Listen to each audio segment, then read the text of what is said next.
person. Dr. Comfort is representing Superintendent Gall, who is out of town and is unavailable to join at this time. The first item on the agenda is staffing update, and I will directly turn it over to Dr. Comfort, who's also joined by Ms. Harris from Human Resources.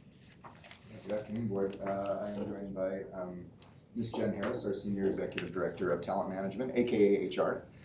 We are really excited to give you a staffing update tonight. We're going to talk a little bit about where we've come from, where we are, and also where we're headed. And we'll be kind of bouncing back and forth a little bit, so apologize with the ping pong of speakers.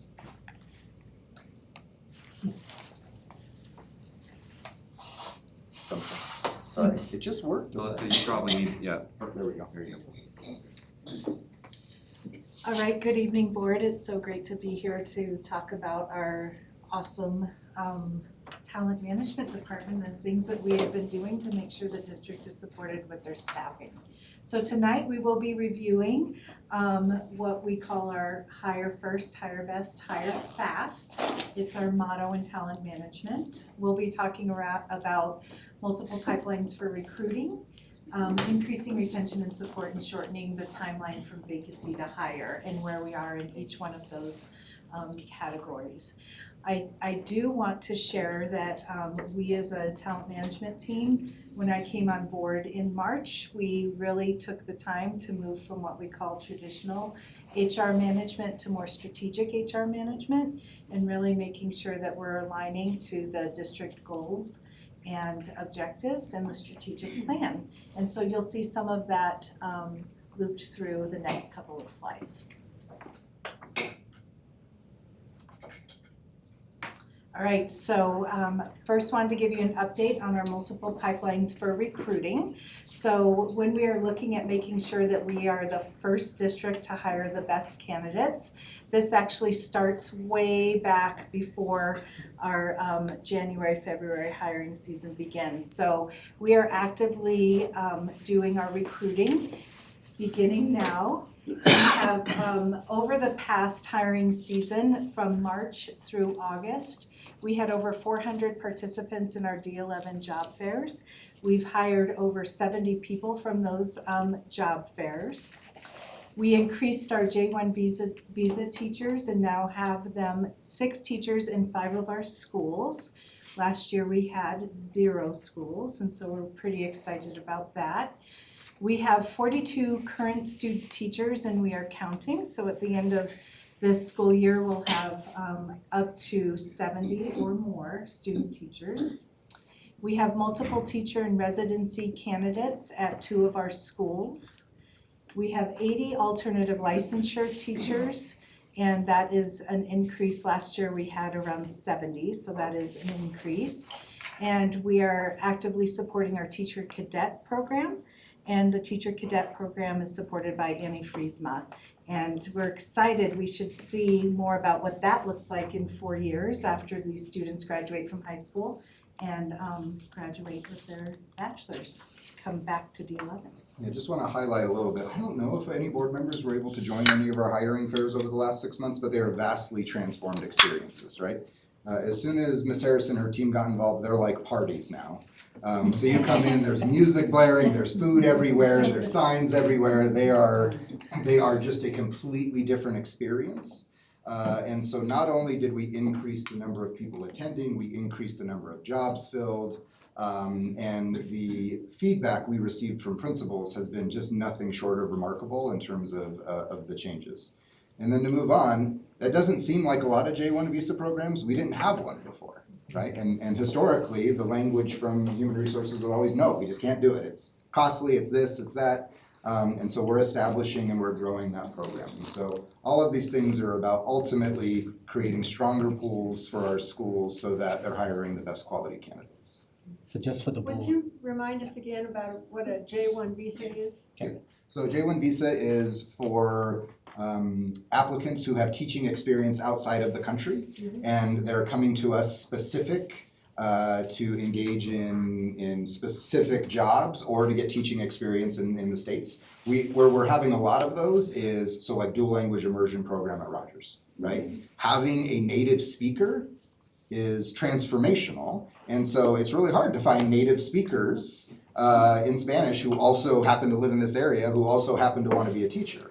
And so we have teachers coming from Mexico, Guatemala, and Spain, all of these countries to teach in our dual language. Additionally, ELL services, and then we also have some that are coming from other countries and they're teaching math for us. And so a variety of experiences. They get the benefit from us. They get to stay for a number of years. And then we continue to kind of grow that program. Okay, so to keep the conversation flowing, if board wants to hold on to the questions till the very end, so you can go through your presentation and then we can ask you questions. Is that good with you? Sounds good, yeah. Great. One of the other strategic moves our department made was making sure that we are setting up our future candidates and our current employees for success. And so we have our Director of Talent Development, who is Tanya Nash, and she was formerly known as the Director of Ed Effectiveness. And we shifted her role a little bit to encompass what we call hire to retire. So when we get an employee in, how are we gonna keep them all the way through retirement? And so Tanya's task was to rebrand our onboarding program. And so in the past, the only group of employees that received onboarding was our ESP group. And we broadened that to include all of our employee groups. And so now we have, it's like another party to welcome them into the district. And it is a 2-hour event where candidates come in and they learn all of the nuts and bolts around payroll, how to make sure that they get their IDs, all of those nuts and bolts. Yes, all of those pieces are covered within those first couple of hours, and it gives us a chance to really get to know people and really welcome them face to face versus having them see it on a video or any of those pieces. And so that was something that we implemented, and we got a lot of great feedback on that, so really excited about that. We also have our new teacher support that Dr. Fry is leading in regards to giving new teachers additional support in the classroom. And so that's something else that we are partnering with Dr. Fry on as well. Yeah, connected to a few strategic initiatives. So that pre-boarding work used to happen for teachers in new teacher orientation. And so we used to take part of new teacher orientation and do some of those really practical, really important, but very operational things. And so we've separated that, not only to make this a really great event, but now, many of you got to attend new teacher orientation. Now new teacher orientation is really about teaching and learning, right? And it's not like, well, we're talking about curriculum and well, now we're gonna talk about your benefits. So we've separated those two, and I think that that's been really foundational. Also want to expand on the new teacher support. If you don't see Dr. Fry here, because Dr. Fry is always in a school.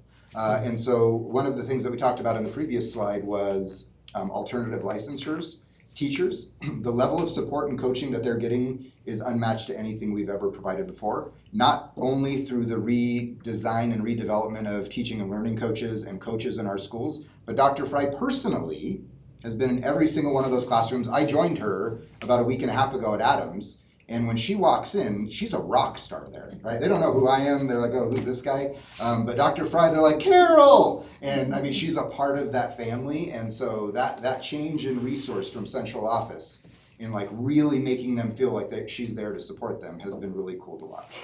So just wanted to highlight those strategy pieces.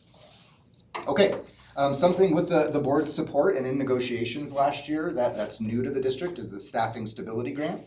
And so if the board remembers, we selected 3 schools for that program. And so that is Mitchell High School, Galileo, and Adams. We selected those schools because at the moment in time, they had the lowest hire rates. I mean, they had the most vacancies by percentage, and so that made sense where to start. If you remember, the Staffing Stability Grant has 3 parts. Number 1, flat out, if you're a teacher, you get paid more to work there, okay? Number 2, you have the option to work up to 10 days at per diem rates at those schools, 5 that are connected to your UIP, 5 that are flex days, and there's plans and structure for that with principals. And we additionally provided money for kind of rover substitute support, so that for additional planning or collaboration, those schools have additional support.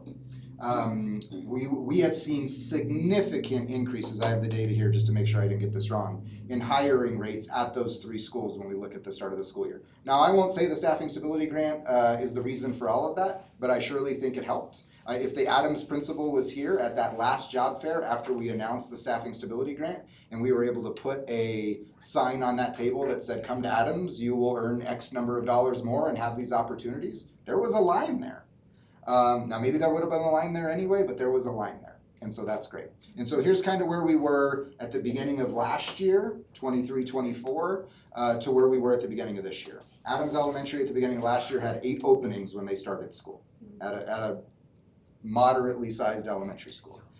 This year they had 1, right? I think they have 2 now. There's still 1 5th grade teaching position we have not been able to hire. So we're getting really creative with that.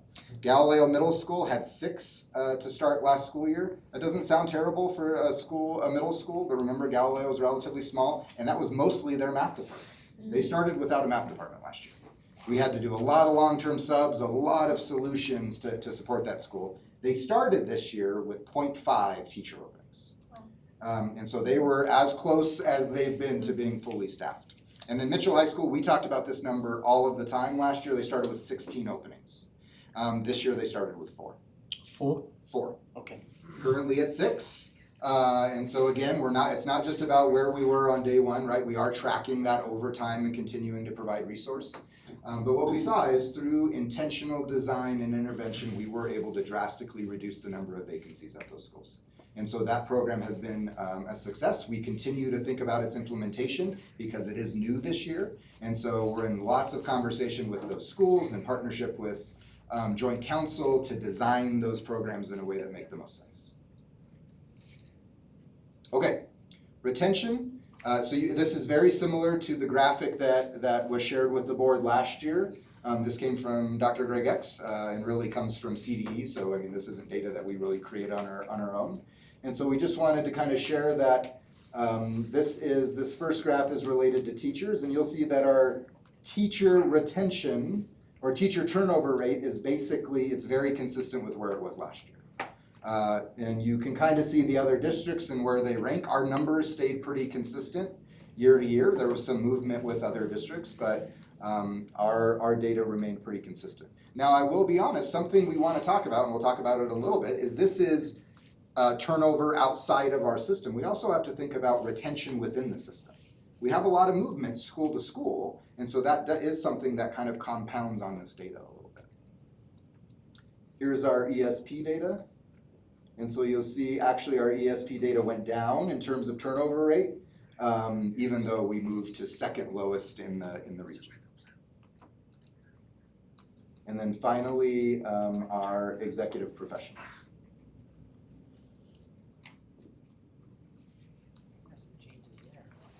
Yep. So we're really excited to talk about our talent management key performance indicators. I've spoke to this a little bit in the past when I was presenting something in the spring, but here's our latest data. So the first graph shows the time to post. So this time last year, it took, sorry, I'm reading. Yeah, you're about 75%. Thank you. 75% is the amount of time in 3 days or less that we're posting our positions. In the past, it was 16.9 or we grew 16.93%, yes, right? So yeah, so now we're at about 92% in our ability to post jobs under 3 days. If the board remembers, the feedback from the system in general was it takes way too long to post a job, and then once we actually find a candidate, it's weeks before that person gets fully hired. Yeah, they've already found somewhere else to work. And then that was what we continued to hear over and over and over again. And so this is, and again, there's no new software here, there's no more people in HR, this is just strong systems and structures. under Ms. Harris's leadership. And so significant increases in not only the quickness of posting jobs, but also the turnaround of hiring jobs. And so I don't know if the board has heard positive feedback from that in the community, but I know the board has heard less negative feedback from that, right? And so sometimes that's just as positive. But just really significant changes in very, very short time. We didn't say, hey, give us 3 years, board, and we'll figure out how to post jobs quicker. We did that very quickly with the same people. Again, just working on processes and procedures. Anything else? Thank you. The second graph is around offer to hire. So when a principal or a director puts in their recommendation to hire, it takes less than 5 days to do that. And we have increased our percentage by 29.48% in that area from last year. So really excited about that. I do have to say a lot of it was due to our collaboration with other teams. We collaborated with security to talk about fingerprinting and how that process was working and really fine-tuned that. And really worked within our other systems to figure out where are the clogs. We worked with IT a lot and they assisted us a lot with figuring out where those clogs were and how we could get things moving much faster, so. Okay. One of the data points we care about the most, right? It's good to see metrics improving, but number one, we got to think about, are we doing a better job in having less openings, right? And hiring people to fill classrooms. And so this is August 1st to August 1st comparison. We track all throughout the summer what the superintendent calls get to zero. We want to see schools with 0 vacancies, obviously, but more significantly or first, we want to see schools with 0 teacher openings. And so we saw a significant increase in get to 0 schools, but you'll see overall, we had last year, so 23-24, we had on August 1st, 133 teacher openings. That's not a surprise to the board. Again, we talked about vacancies and how short we were across the system. And we cut that nearly, well over half, and we had 53 openings in August 1st of this year. Now, that's still too many, right? 53 openings in teachers across our system is still too many. And so this is just kind of now this is a baseline. We have lots of work to go from here. But again, I think our schools have really been positive about their feedback and saying like, hey, we really feel much more staffed than we have for a number of years. Okay, so kind of where we're headed, a few different kind of strategic practices that we're currently in design. Number one is around, well, first about timelines. So the board will see this year when we go through hiring processes and timelines, we will have that differentiated a little bit, right? That was something, again, that was discussed in negotiations that everybody agrees with, that it's not all jobs post at the same time, but we will prioritize that in a way so that we can help build those pools for specific schools and specific jobs. We're working on that process now. Additionally, you'll kind of see our football X's and O graphic there. What we're working on is building a system in which when a school hires, especially early in the hiring season, they have a good pool of teachers. They hire a teacher, there is most likely a really, really highly qualified number 2 or number 3 candidate that right now, they just have to go apply for another job.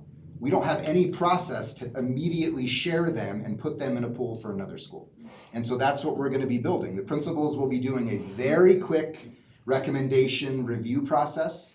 And then with that candidate's consent, they will move over. Okay, I applied for a 3rd grade teacher opening at Bristol. Bristol hired this person. But right up the road at Halbert, they have a 3rd grade opening. And so we'll automatically put them into that queue. Because right now, we rely on principals to do that. Every week, a principal will send an email out to the staff and they'll say, hey, anybody got any good geometry teachers? And principals will be like, well, I had one 3 weeks ago, so we're gonna formalize that process this year in a way to hopefully help build candidate pools at all of our schools. Can I say something? You can, please. Okay, we're also working with the area superintendents on building a principal pipeline or principal pool. So the principal pool or the principal hiring process will look different this year. We're gonna start earlier, starting in December, and have a real streamlined system for hiring so that we can get our top candidates, get them hired into D11. Yeah, we want to start courting the strongest leaders early. Instead of waiting and like, well, you know, a job came open in June and well, who's available in June? We want to start courting those people now, even if we don't know. Well, we'll already know about some retirements and things like that, but we want to start saying, hey, we think you got some skill here. We're going to potentially have some openings. Let's stay in conversation so that hopefully we can continue to keep them engaged in the district so that when an opening pops up, it's not, again, just expecting them to do that out of the thin blue air, but we have an established relationship through the area superintendents and human resources.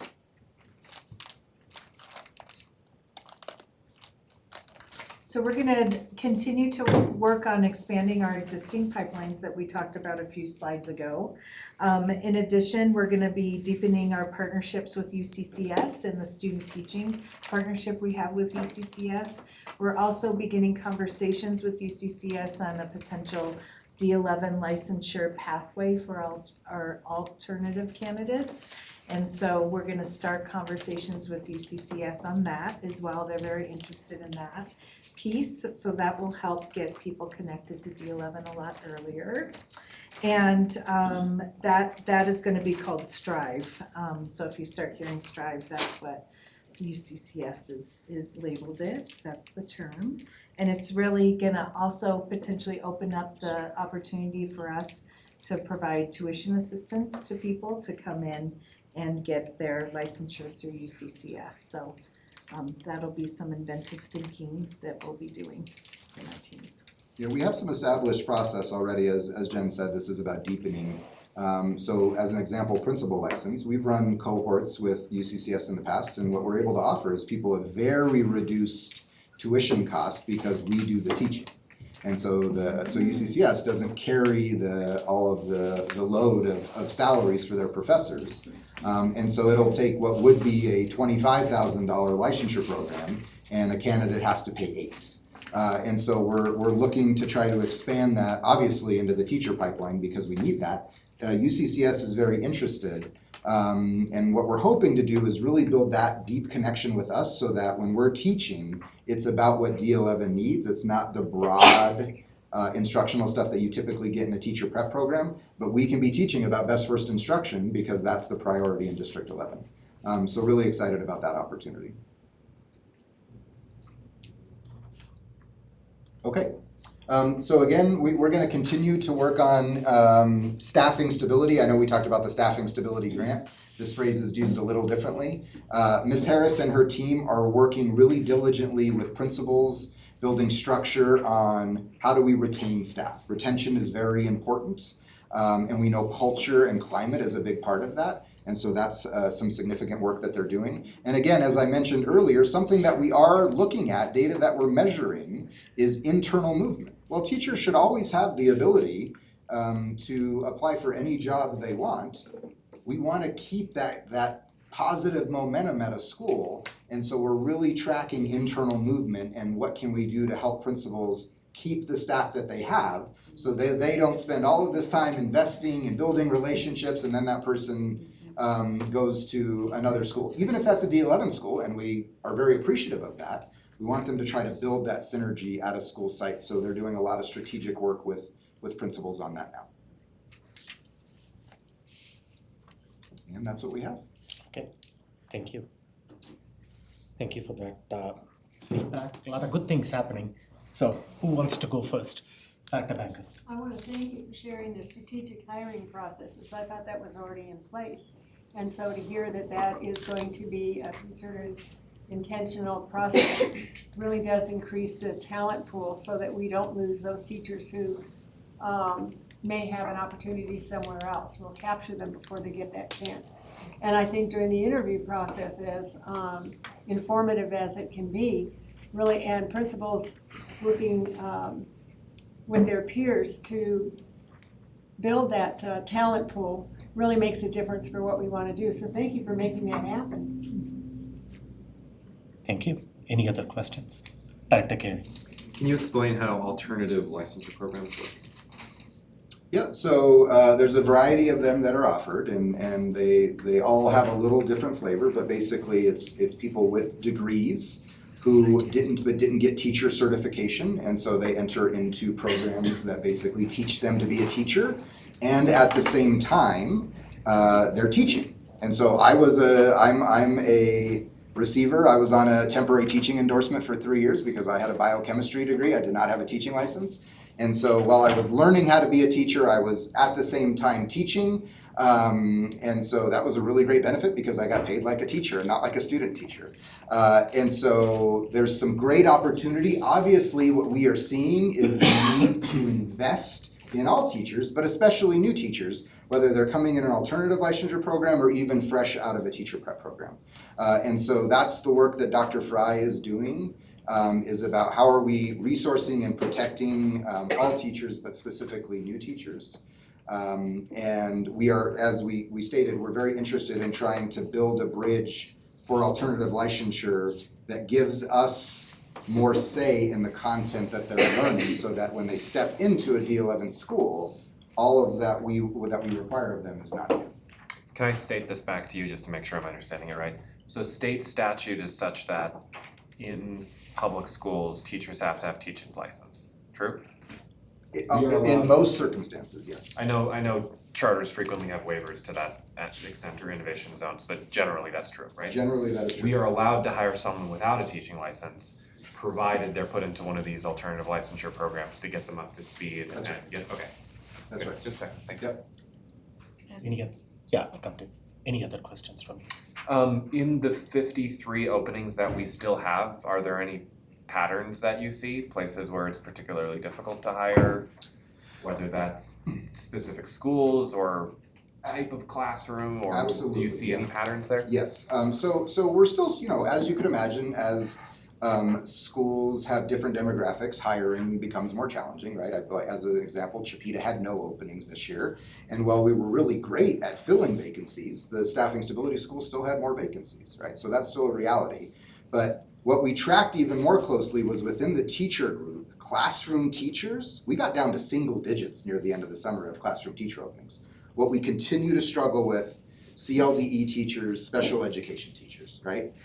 Those are the two big groups that accounted for most of those 53 openings. Again, it doesn't mean we didn't still have a PE teacher or a science teacher or a counselor. That's another group that we struggle with a bit. But those two groups of special education and CLDE were largely the group that we struggled with the most. Thanks. You could, hopefully that J1 visa helps with the CLDAD. It is. Unfortunately, there's some limitations of how many we can bring in, which is just one of those things. But we are having lots of conversations with the CLDE office now. The state is trying to understand. So like as an example, I was on a temporary teaching license as a special education teacher. You can't do that right now in CLDE, right? And so how do we start to press on some of those opportunities? Because what we need is people in classrooms who are willing to learn, and then we can grow them. But those are two groups that we continue to struggle with. Dr. Rock. Thanks. Just a follow-up to Director Carey's question about alternative licensing and teachers. So in that program, how do we track that they are on track? We do have, so HR as well as, depending on the teacher prep program, we do maintain relationship and have ongoing meetings with the providers of those programs. Now, I don't want to say we're necessarily tracking individuals, we're more tracking progress overall, and we're tracking the types of things that they're teaching versus the types of things that we're needing. But I think that is an area for growth for us, do we almost have case management of, hey, this teacher's in a teacher prep program. Well, they have a mentor at school and they have lots of support in school. We're not necessarily tracking them with their university program to make sure that all of that is going on. We do, although we do have a relationship with CDE, so in our reporting, they will let us know if somebody hasn't applied for their licensure, and so that is one piece of tracking that we can do in addition to what Dr. Comfort spoke to. We will get flagged that this person, they've completed the program but they haven't applied for their initial licensure, for example. So that's how we would get flagged. Partly, I just wonder, I get 3 years before I have to apply, right? So if I Like, I'm just gonna take my 3 years, I'm gonna not worry too much about my program, and I just go up to the wire, and then you discover maybe I haven't been working on it for 2 years. That's part of my concern too. The program will let us know. That is a very, yes, and then we will have conversations with that person, and they would have 30 days to enroll within that program before we would be talking about them removing them from the classroom. Yeah, and we have Yes. had that, not very rarely, Yeah. but we have had that happen where a teacher is just not making progress in their preparation program, and we are in communication with that program, and we have kind of a MTSS meeting with the university and the school district. And in most circumstances, it gets rectified and it gets addressed, and sometimes it doesn't, and then that teacher has to be removed from the classroom. But that is definitely the exception to the overall data. You done? Oh, I have a whole list, actually. Okay, go ahead. I'm The floor trying is to yours. tell if you had my list over there, Jennifer. Oh, Do you? I do. Okay. Yes. Well, I'm prepared we can for just you. go like this with them then. So one of them was, do all of our teachers that have licenses? And the answer is no, because some are working on their licenses, right? Do we have numbers as to how many are licensed versus how many are not? So within CDE, we have licensed teachers and we have teachers that are on authorizations. And so all alternative candidates are on license, they're actually on licenses. Okay. So so right now we have 0 teachers that are not, all of our teachers are licensed. There we go. They're either licensed or they have an authorization, like our TEE is an authorization. So no matter what, they are approved to be in the classroom from CDE. All right, next up was, do they all have 4-year degrees? And it sounds like even our alternative teachers would be required to have a 4-year degree. Yeah, the only exception is we do have some in CTE programs that, I'm trying to, construction. And so we have had certain circumstances where we have a 30-year construction person with an associate's degree teaching construction, and so they don't necessarily all have, but like, again, we're talking in the less than 5 across the district. Are they enrolled in a teaching program then? No, they are under a CTE authorization, or Okay. yes, CTE authorization. Thank you. Let me see what else I had. So one was folks who are changing from like being paraprofessionals or admin assistants to teachers. And for the rest of you, these were inspired as I was looking at, my questions were inspired by our personnel recommendations. And I was like, so somebody went from here to over here. So paraprofessional or an admin assistant is suddenly a teacher or a counselor.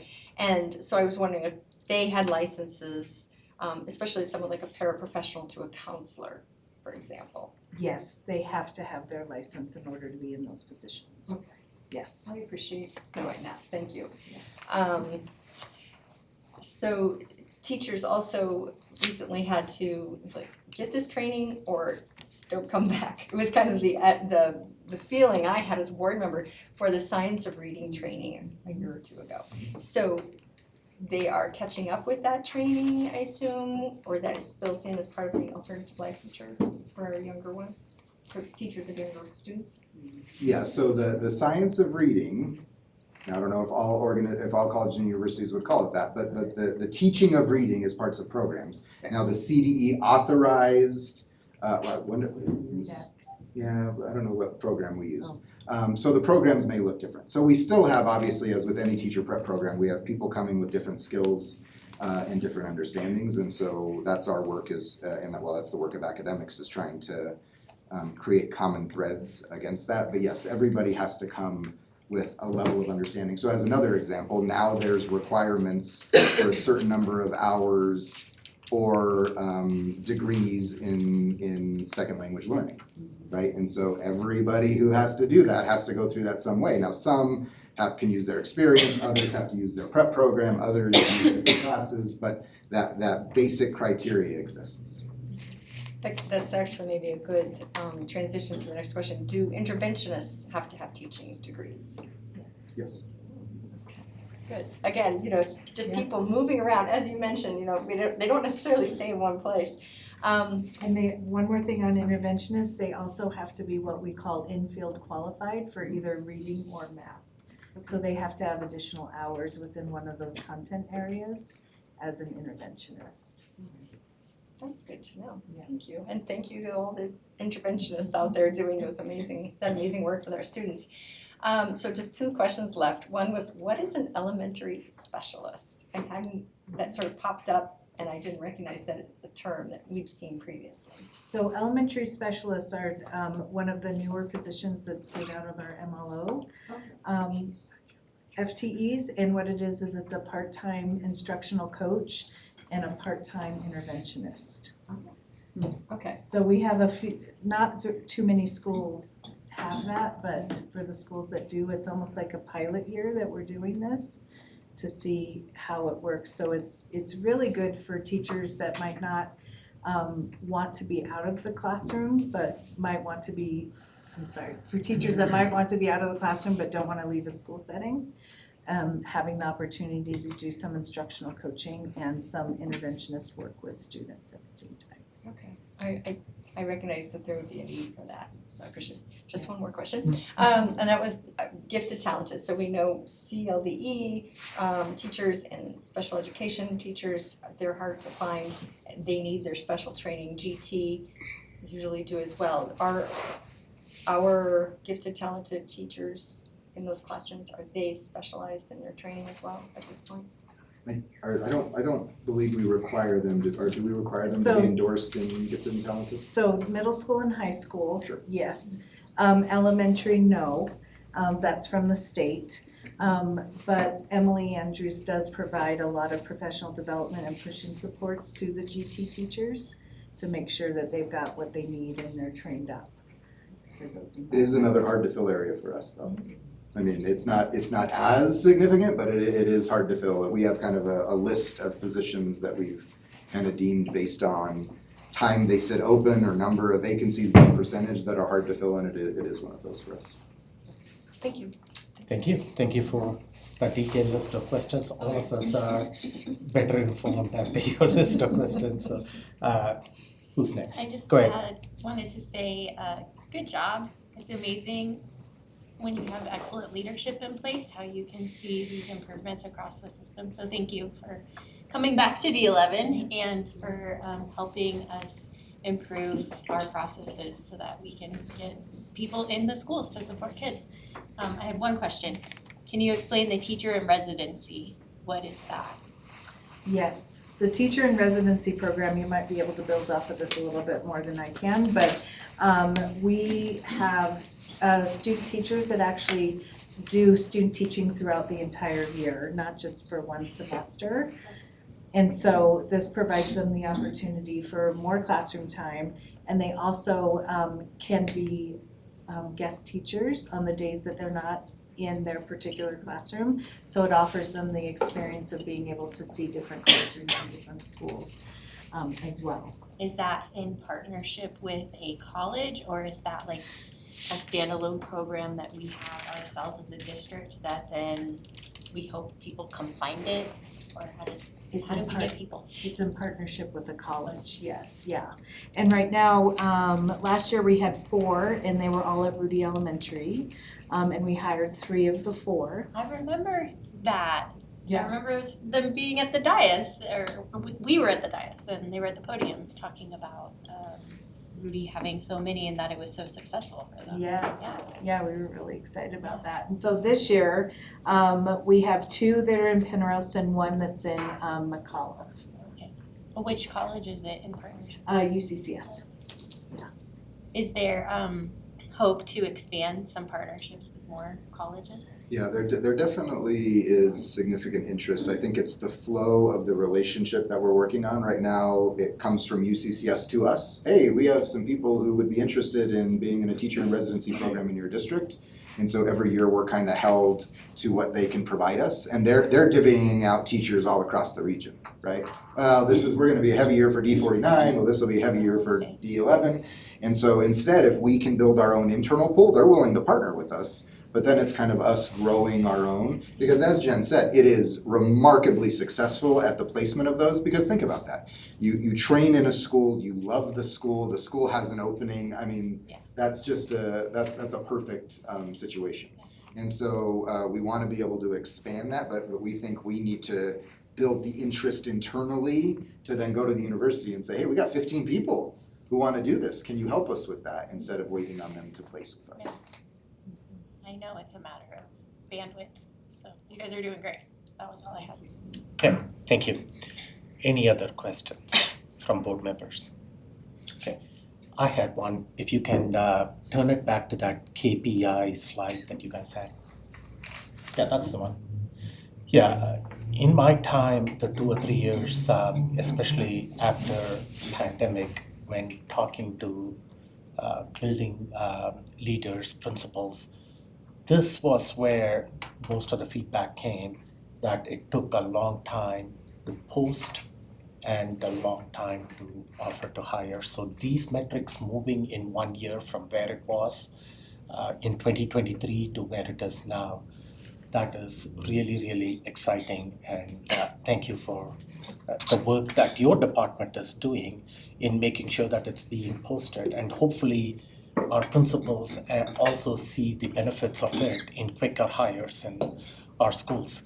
So is there still opportunity for these numbers to go up from between now to the next year? And is there anything that you need as far as board support to make that happen? Let's move it to the 90% or something. Yeah, and Jen can speak to this better than anybody, but a lot of systems and structures helped with that. A lot of hard work, a lot of partnership. I think the challenge, in a good way, is now this is the baseline, right? We're not going to be able to say to principals again, hey, remember when it used to be like that? Now this is their expectation, and it should only grow from there. And so I'll let Jen speak to what she's doing with her team to ensure that the processes only improve. But that is the expectation that Jen has set out for talent management, is like, this is now who we are, and this is the expectation that the organization should have of us. Really, on the operational side of the house, we should be pretty silent, right? You shouldn't really hear about us. Now you hear about us when things aren't going well, but if you're not hearing about us, that means things are probably going pretty well. And so I think I'll let Jen kind of add to what she's doing, but that's our goal, is that those things continue to climb year after year. A lot of this work, as I spoke about, was in collaboration with our other D11 teams. But it was also really moving from that traditional HR structure to that strategic HR structure, and looking at our internal talent management team and making sure that we had the proper HR functions happening and we had the right people in the right seats of the bus within our own team. And so really creating Kevin Willis and Del Garrick are our K-12 directors of strategic initiatives. And so they are really pushing in supports to the schools and departments around staffing, performance management, culture and climate, and there's employee relations. And so their focus on those 4 areas really has helped support schools. And so when they're out at schools, they're actually making sure that our schools are hired up and seeing where in our system are we getting clogged. Why aren't we at the 90% yet? And they're able to solve those at the school level immediately and get back in touch with our team here at Central to say, we need this fixed right now. There is a lot of clunkiness with our PeopleSoft, that's no surprise. And so with our new ERP that's gonna be coming soon, that's gonna really help. A lot of organizations have what's called an applicant tracking system, and we don't have that right now. And so that will be coming with a new ERP to really help push a lot of this forward into the 90 and the 100%. So that's gonna be really impactful.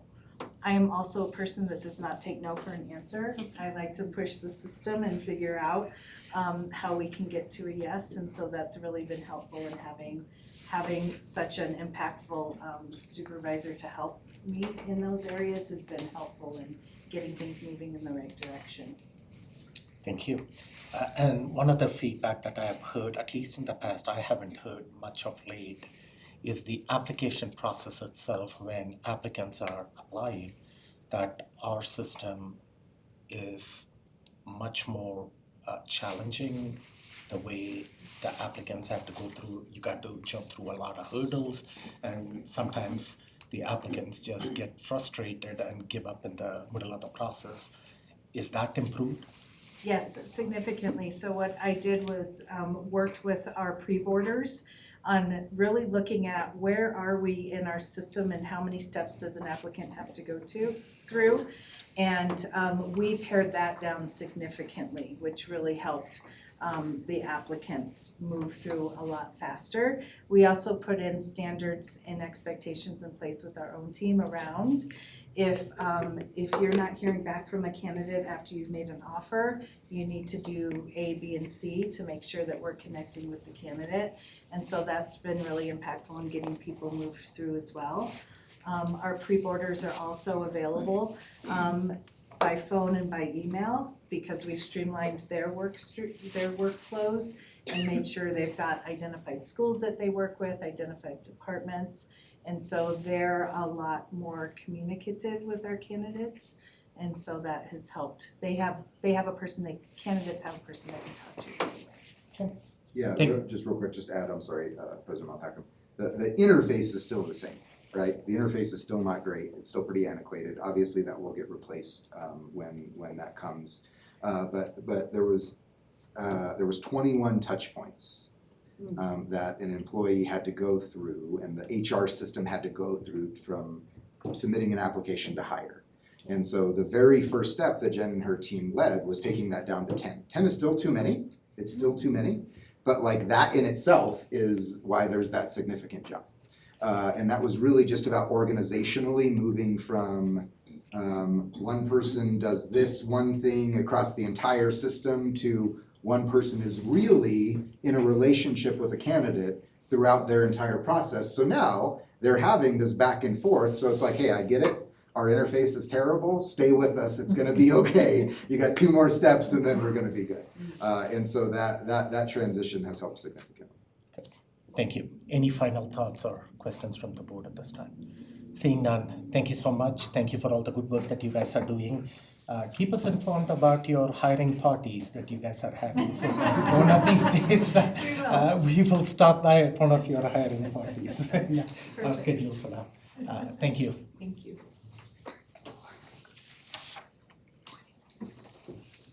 Okay, the next item on the agenda is policy AC and policy ACA. And Dr. X is joining us, and we also have our ombudsperson, Ms. Natasha, is also joining us. I think that's Dr. Comfort's chair, so you may want to move up. It feels really nice. You just have his name, he can move. You can be. Sorry. So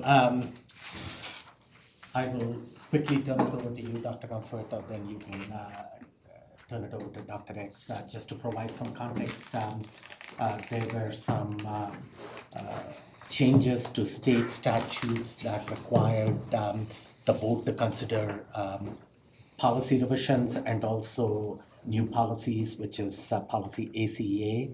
And Dr. X took the version that was there at CASB. I'm assuming that, and you can speak for that, what you did, but you tried to align that policy with policy AKB and try to reflect the overarching board policy of parent partnership out here in reflecting what is captured in policy ACA. I'll turn it over to you, Dr. Comfort. I'll turn it over to Dr. X. Yeah. Okay, go ahead, Yeah. Dr. X. Thank you, President Malpacum, members of the board, Chief Comfort. Tonight, we have a series of policies as well as a new policy for you for discussion. The first one is the policy series AC, harassment and discrimination. It's being revised to align to recent changes in Colorado law signed by the governor this past spring. Revisions to AC include added language identifying knowing or intentionally using the name other than a student's chosen name, and there's also some technical edits. There was some alignment with some regulations that when you see the red lines, there looks like there's a substantial amount of change. So I did ask that our ombudsperson, Director Colin.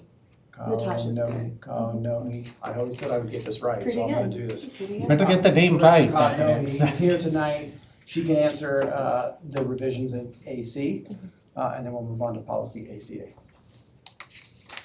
Okay, let's start with policy AC. What is coming in front of the board? What are the revisions here? It looks like quite substantial revisions, but they are just in line with CASB. Can you put the red line version, Ms. Olson? And essentially it just streamlines and makes more clear definitions of what falls under the non-discrimination policy within the district, in compliance with Title IX 2024 updates and the recent state bill that was signed in August. So it's essentially puts in more definitions so that the 3 regulations which speak to adults, staff, community members, and potential employees, as well, and then one that speaks directly to students, and then one that speaks directly to Title IX sexual harassment, and then all of those reference back to AC. So AC spells out the definitions that would be included in any non-discrimination coverage, and then each of those 3 regulations specifies the investigation process, how one makes a complaint, and is very detailed as compared to what we had before. Okay. So let's start with policy AC, and we can move on to the regulations after that. Board, that's the red line version that is on there, and you had an opportunity to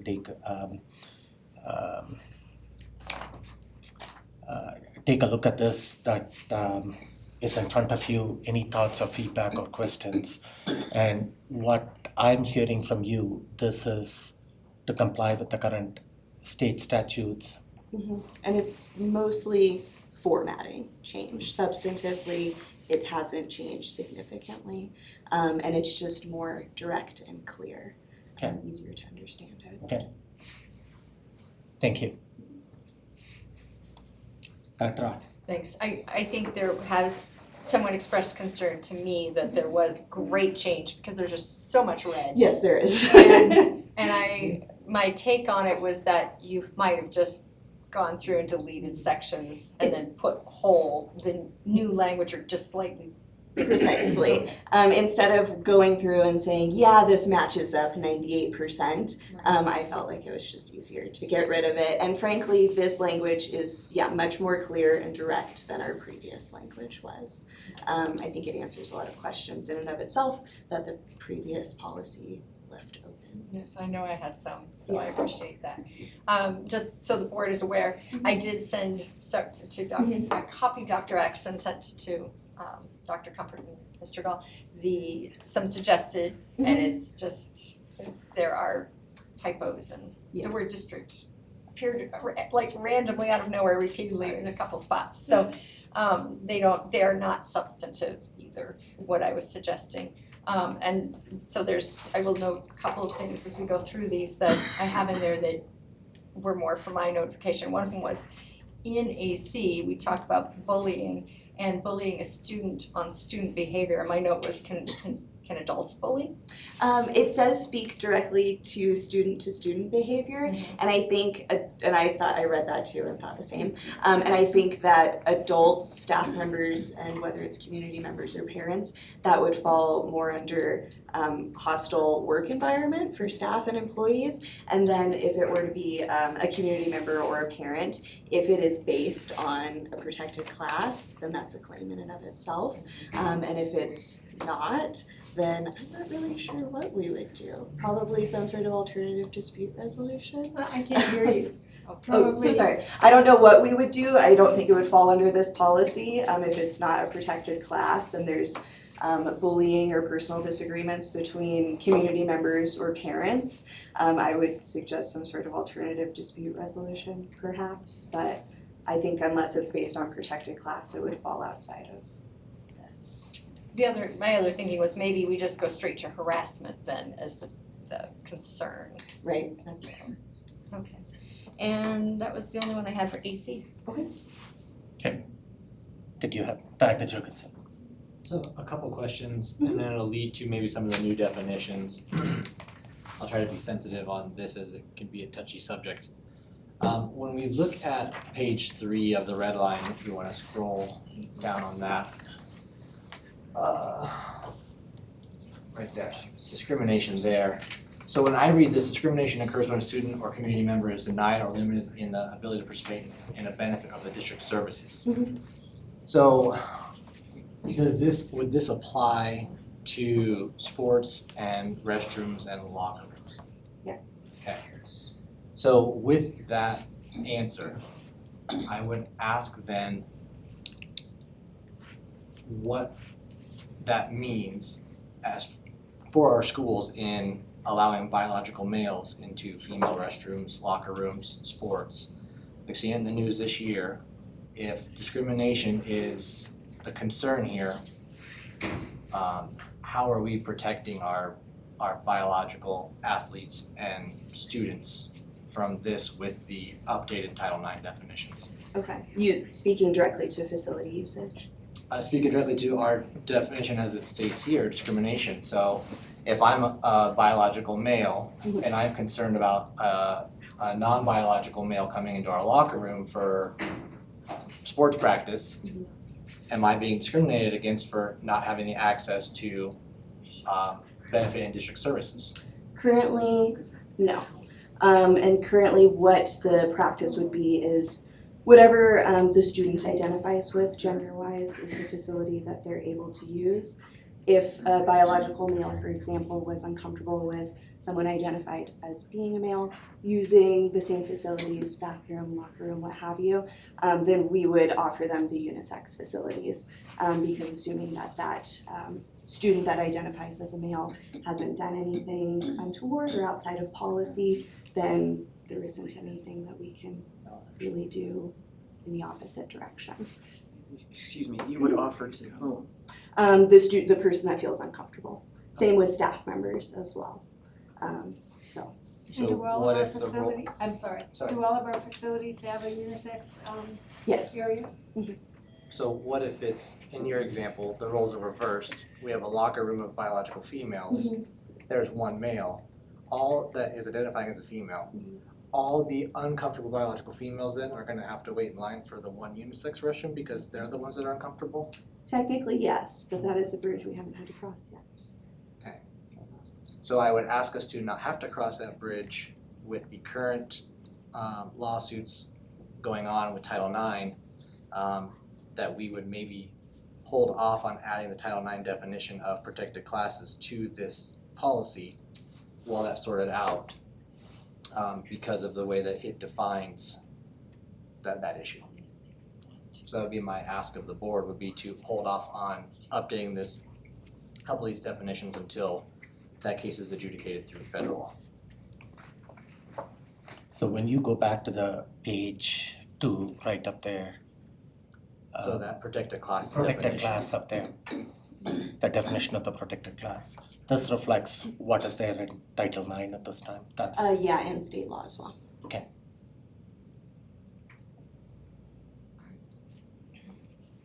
So do you? Go I ahead. was just saying, I believe state law is this, it's not just Title IX. Yeah, It's state. state law, and State state law allows this. And so taking it out regarding Title IX would not change what the policy needs to be, is my understanding. My understanding as well, yes. Okay. And state law states that it's the individuals that are uncomfortable that have to leave the space. Yeah, presently, unless there's been some other action aside from just that individual identifying with that gender. But in practice, you haven't crossed that bridge. Not at all. In practice, it's usually the person that requests that service ends up using that unisex. I can't hear you, Barb. What I was saying is what are we observing as far as operational practices in our schools at this time?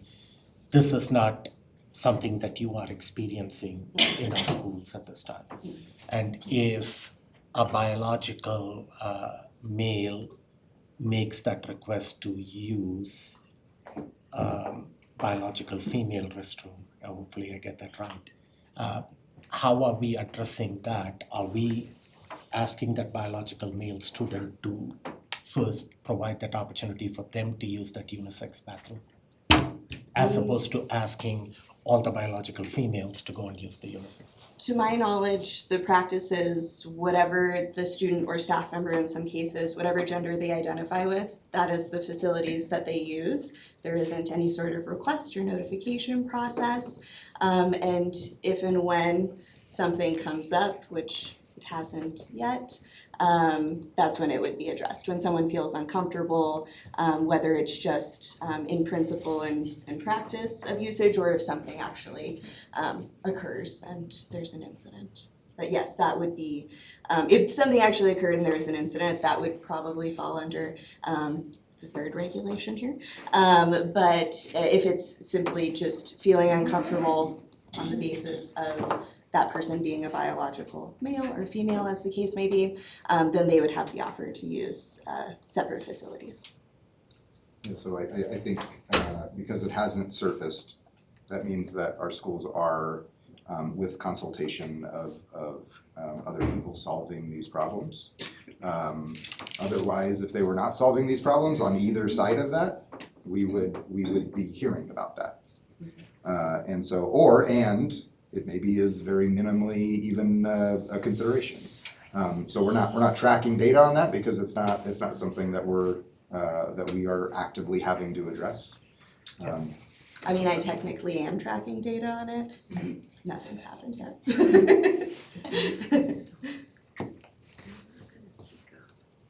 Okay,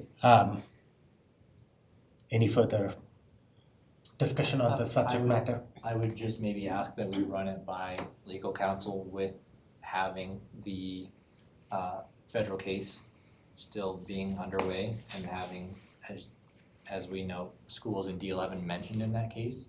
We'll just maybe ask that we have that ran through legal counsel. Okay, and it's my understanding that legal hasn't taken a look at this revised language? Okay. Your And then- feedback? Yeah, that, I would like that then if that's the will of the board. And then just lastly, that it's uncomfortable, that those that are uncomfortable are the ones that have to make way for some changes here happening, so it's not right. Can I make one more observation? So unknowingly, I have probably shared bathroom facilities, not the same stall, mind you, because they're stalls. Sure. Locker rooms, just with lesbians. And no harm has come to me. And I feel like we are putting a fear on a community and on individuals who might identify differently. And I think that that's unfortunate.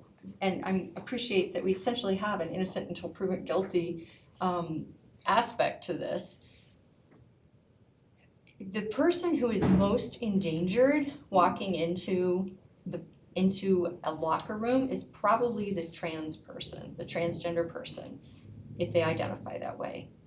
We're not getting into people's pants, thank God, to check, and we shouldn't. So it really seems that the policy as it is, absolutely we should run it by legal, but I don't think people have to be quite as concerned as many are that children are gonna have it out for each other. And really, yes, student safety is the most important thing. But again, it's gonna be the transgender child who's probably most in danger. If your child came to you and said, I think I'm this other gender, your first thought might be this is against my religion. Hopefully your love overcomes any concerns or biases you might have. But let me tell you, when I talk to friends, the second thing in their thought process is probably, oh my God, my child just traded some privileges of their biological gender to something that is far scarier. Because there are people out there who will murder them just for identifying differently. So that's why we have to protect everyone. Thanks. And your help should be on the other side of that, you're saying. Oh, absolutely.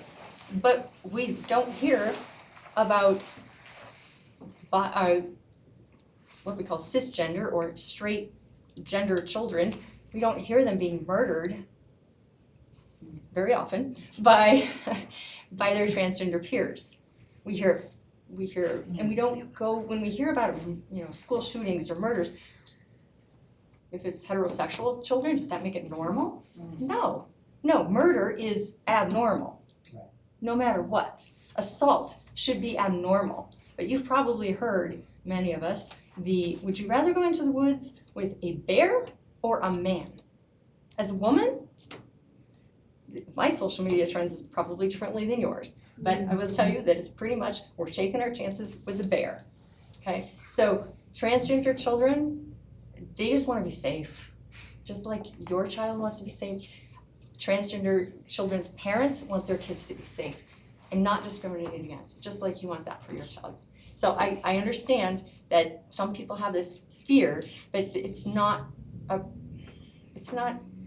real basis in reality for that, just discrimination.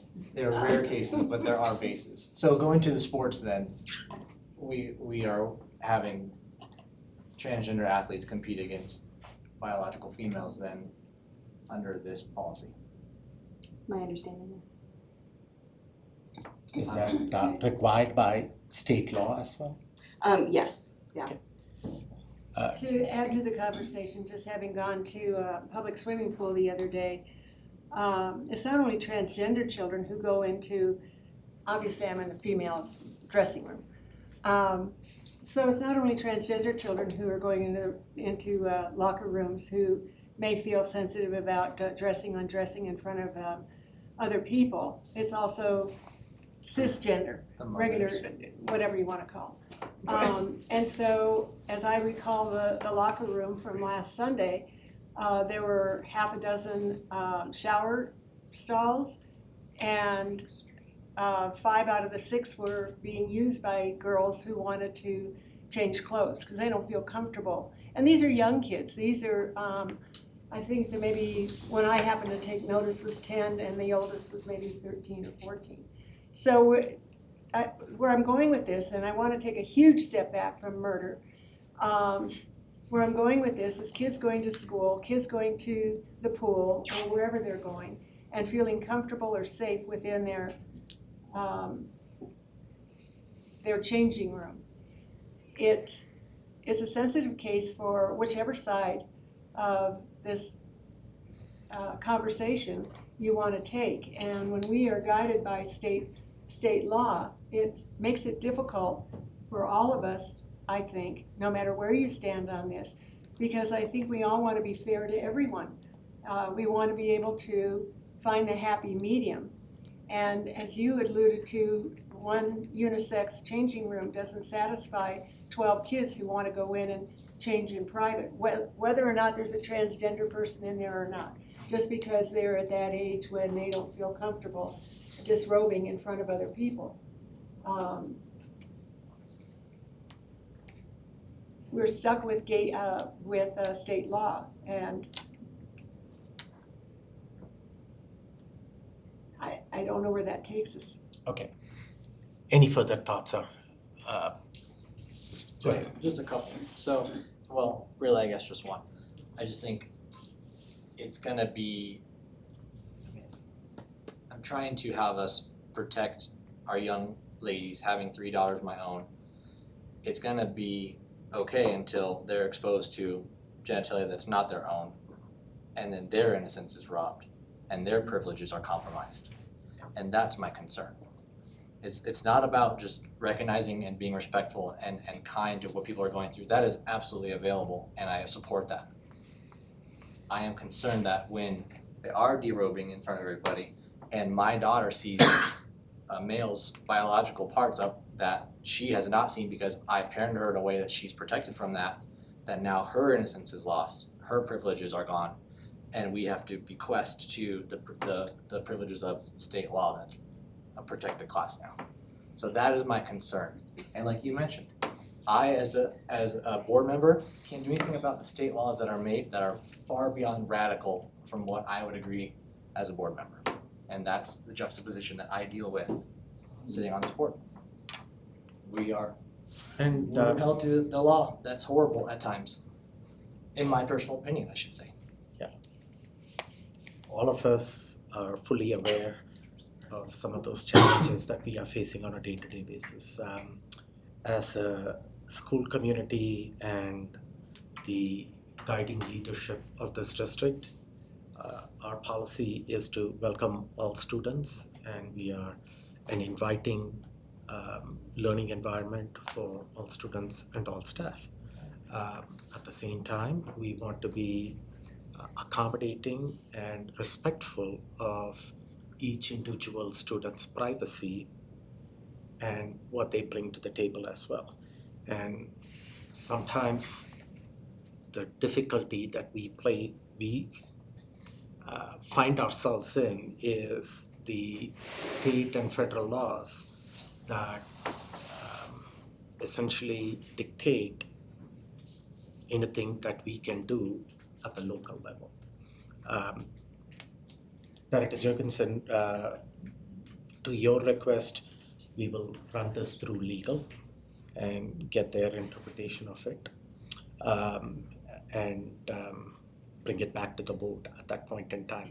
Any other request as to what you want to see as far as changes goes, the things that Director Jurgensen referred to, I'm sure district took notes of it, protected class and all those definitions out there, and what is required, mandated by state law and Title IX or federal, and what is it that we can make changes at the local level. Director No, I Bankus. had a question later. Go ahead. The question is on annual notice and training. My concern is about where the training comes from, who is putting that out. And I ask only because I've gone through some trainings as part of a personnel for public education and part as a state grant committee and so forth. And so I'm interested in where the material will come from in this training. Presently, it's a third party vendor, I believe it's Vector. It's reevaluated every year in compliance with federal and state law. Will that come before this board to see that what kind of training it is? It's already in place. Yeah, you have access to it now if you'd like to review it. How do I access it? We can, I don't know, did we send board members the link to essential trainings? Okay. We will, Yeah, I did see something you on did. essential training, did. but I didn't realize that that's what this was. It's due today, so. If you're watching, not for you. we can take it too, as board members, we have employee numbers and we can take the trainings. I think I did sign up for it, but I didn't follow through. My bad. You didn't. But I didn't understand that that was the training I was being offered.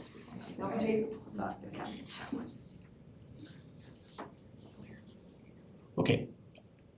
You are good, Director Bankus? I am, thank you. Okay. Any other feedback on this policy?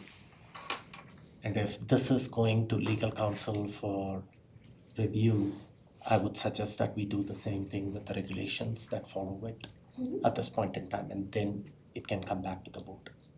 Okay? Is the board good with that? Can we discuss any other questions? Go ahead. Because it might impact what goes in. Are you talking about the regulations more so? Okay. Sure, okay. So I know, I sent these to Dr. X just about 2 o'clock, so that, yeah. Go for it. Okay, so for AC R1, there was just making a complaint and it referenced that the form was online. I have the link to that form in our internal grievance procedure, Okay. Which is updated to comply. So I'll just put that into the regulations as well. Okay, I think that was the most, well, there were other sections, they mentioned sharing the report with the Board of Education. And I don't think we've ever had any complaints of this type shared with us, whether it of any kind. So I wondered, is that new from CASB?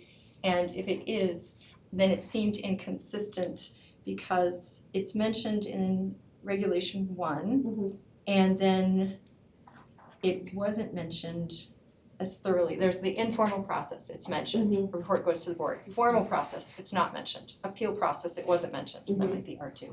So I was just curious if we are supposed to get something, and then if we are, what does that look like? Maybe we just get it quarterly. Yeah, you haven't been provided, that's a new, requirement, you haven't been provided anything to date. Okay. The present process for any incidents occurring, August 1st, 2024 and before, has an appeals process, so aside from myself, the third-party decision maker, the respondent and complainants involved, if they appeal, then the superintendent reviews that same material as well. But yeah, to date, nobody else does, so. Alright. So should we get the reports then? If this again? goes in, then yes. Okay. Mhm. Can we even that out then? There are my little notes in the different documents, just if, for our awareness, if we're going to have them, then there should be that consistency. Sure. Okay. The other ones, let's see, in section 6 of R1, it talks about as soon as practicable. I think the reason that it says that is because that's when it switches over to HR and out of EOPO Title IX land. So we don't really have any control over that. However, 20 days, if it's school days and business days, that's a month. I think that's more than reasonable. But I think that's the reason for that. It falls outside of the office, but I think 20 days is. Okay. So what we're talking about, I will have to pull it up actually, although, Melissa, are we in ACR 1 or just a AC still? AC. This is just AC. There's ACR or ACR 2, which Um, are you looking at? I think ACR 1 revised. You want the red line version? No, probably not. What's the title on it, the top? It's AC-R-1 revised 9, period 2024. And you want the clean version? Yeah, clean version's fine. Not clean version is fine too. The investigation procedures, discrimination, harassment. Discrimination, harassment, investigation, procedures for That students. Yeah. And, Is this the one? This is red line. It's the red line version. That's the red line version. You want the red line? no, because it shouldn't have discrimination, harassment, investigation, procedures. When I click on it, it says AC-R, but when you click on the button, it has the -1. Yeah, there's some weirdness with the way Board Docs labels them and then pulls them up and things. This one is discrimination and harassment investigation procedures for students. This one? Yes, but the Yes. clean copy, I think she wants. So, and that's fine, we can just go to number 6. You can use Number 6 in here is disciplinary measures and outcomes. Yeah. And so in a lot of the policy, it talks about this will happen within 5 days or 6 or 7 days or 20 days. And so under number 6, it says, I'll read it since it is up there. As soon as practicable, after receiving the district ombudsperson's findings and recommendations, the superintendent or designee must determine any sanctions or other actions deemed appropriate, blah, blah, blah. So, since everything else had a timing aspect to it, I wondered if we wanted to say within 20 days or something. Strike my previous statement, because I was talking about staff members going to HR. This is for students, so I agree. I think there should be a time frame put in there. Okay. I agree both ways, but yes. 20 school days, I'm good with that. Well, my other concern, when we say school days, this is something else I wrote. When we say school days, what does that mean for summer, when we're out of school? And do we just stop Weekdays?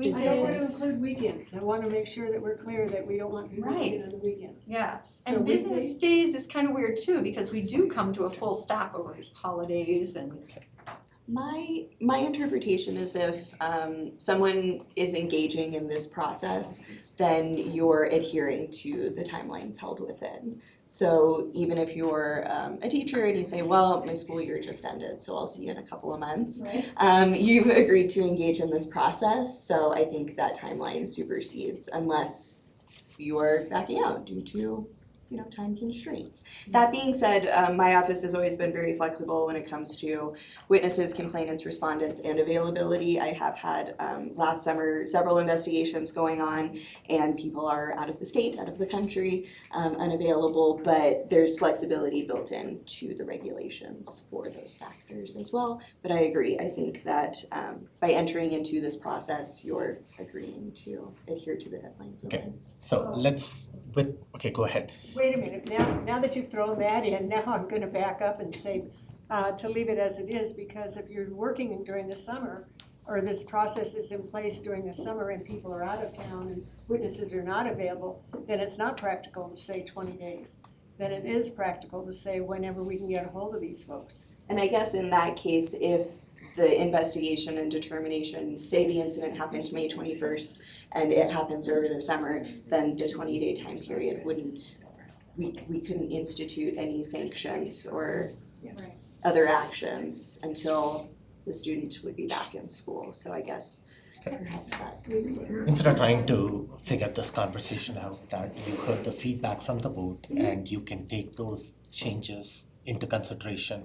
It's going to legal counsel, all of this, and you can incorporate some of these changes that was recommended by Director Art, and then come back with the new revised policy after running it through legal. sounds Okay, right. keep me informed as to when you want to bring it back after running it through legal counsel. And I'm fine, Director Bankus and you have made good points. But I felt like that should be something that was a board conversation because, well, it's policy. And it's more significant than correcting a typo. So, but I'm fine with that. And if it becomes a problem, presumably the superintendent or complainants will let us know. Do you want to address your final question, the appeals? Yes, go ahead. Sure. Only, I don't know if I wrote it down. Appeals, there was a process for appeal in 2 of these, but not in the 3rd, if I recall correctly. Yes, and so the appeals process for all of these new regulations is now optional, whereas incidents occurring August 1st, 2024 and prior, you have to have an appeals process in place. So if we want to add one to all 3 regulations, I think that's more than reasonable, but I think it should be discussed among yourselves, the option to remove the appeals process. See, I would put it in there. I would make sure we had it in all 3. So, I'm trying to Just still taking a step back, again, are we required as a board to approve all these regulations? Or are we saying as a board that we are going to adopt policies and leave the regulations to the superintendent? Now we are venturing into micromanaging those regulations at this point in time. I know that certain regulations have to be approved by the board, like the DAC ones. Does this fall under this category? We would bring this forward so that you could see how the regulations stack up against the policy that you approve. Okay. Yeah, Great. my understanding is we just compare to make sure they're following policy. Okay. But the details of how things are enacted is up to staff to determine. But while I have the floor, can I ask a question? Sure. Just to get clarity on, I guess maybe the previous conversation that a lot of the updates, you were referencing Title IX, but really our state is further down the road with a lot of The this. state law lowers the bar for what complaints qualify, and it broadens discretion in how the investigation is handled. So yes. it's Regardless yes, of- Title IX happened, but our Colorado state already pretty much covers. Adopted and expanded. Yeah. Yes. And even before all the Title IX implications took place, state law was more expansive. Okay, thank you for that clarity. Okay. I know that you said that this should go, but I have a couple of things I wanted to ask about. In policy AC? And policy ACR-1. Okay, that's, And it's also on page 7. And, in policy AC? oh, wait.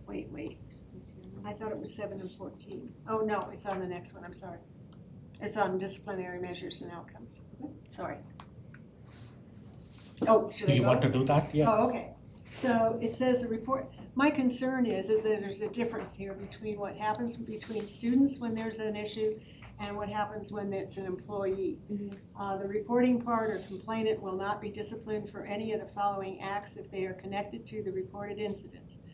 And it goes on to these, I don't understand why drug or alcohol use, consensual sexual activity, unauthorized access to facilities, reasonable self-defense against respondent, which to me means that if they get into a fight, they're, because they've been involved in this incident of harassment, that they're not going to be held responsible for their self-defense in that situation. The other one is, or talking publicly about the reported harassment or discrimination. But for the employees, the investigation is confidential. I find that the difference, I understand and I appreciate the confidentiality when it involves adults. When we're talking about kids and having, and a couple of things that I want to mention with this piece on the reporting party. So a student reports an incident of sexual harassment, bullying, whatever. It's fully investigated, and at the end of that, it's found to be false, that the incident didn't take place. It talks about an incident can be, an incident could have taken place, and that's a different issue. But somebody making a complaint and the investigation is followed through and determined to be a false complaint. Having dealt with this, I used to be a teacher and I was a former principal. There are no consequences that I'm aware of, and I hadn't found in reading this over, for the people who make a false complaint. And it's a balance. We don't want to stifle anyone from trying to correct a wrong, but at the same time, I don't think it's right that you should be able to just say something, cause all of this going on, find out it was false from the beginning, and there's no consequence. I don't know what to do with that. And since we're reviewing this, I'm bringing it up. There actually is consequence. I haven't seen them. There's actually state law in the student discipline code that if a student makes a false accusation against a staff member, they can be disciplined in accordance to that state law, up to and including expulsion from school. Is there also a requirement that the person who was victimized has, Restoration. I wasn't gonna think about restoration, but that the person who is being victimized is made aware of those consequences for the person who made the false complaint? Made aware of the consequences The in terms of consequences for the person who made the false complaint. consequences that are issued to a student as part of a disciplinary, as part of discipline are still are private. Or private. Yeah. Okay, And then you saw the editing mark on page 12 of 14 where restore lost educational, and then the rest of the page is blank, and then it picks it up on the next page. Yeah, I'm not a formatting wizard. I just like press delete and it doesn't do anything. That's not my strength. okay, Can I ask one more question? Yeah. Along those lines, or just student and employee, actually. What if a student is an employee and we have issues because we are bringing our yeah. students in more and more with CTE? Mhm. So would one of these policies have precedence over the other? That's a great question. Thankfully, we haven't run into that yet. My initial thought would be it would be situationally based, right? So what was the capacity? What were they doing? If it's obviously combined, then we would have to kind of parse that out and see what fits the situation the best. But luckily, we have not. Are you done? Yeah, let me circle back to how it is that a student, or in this, a student who has reported an incident, can talk publicly about the reported harassment or discrimination. Mhm. How is that okay? I don't get it.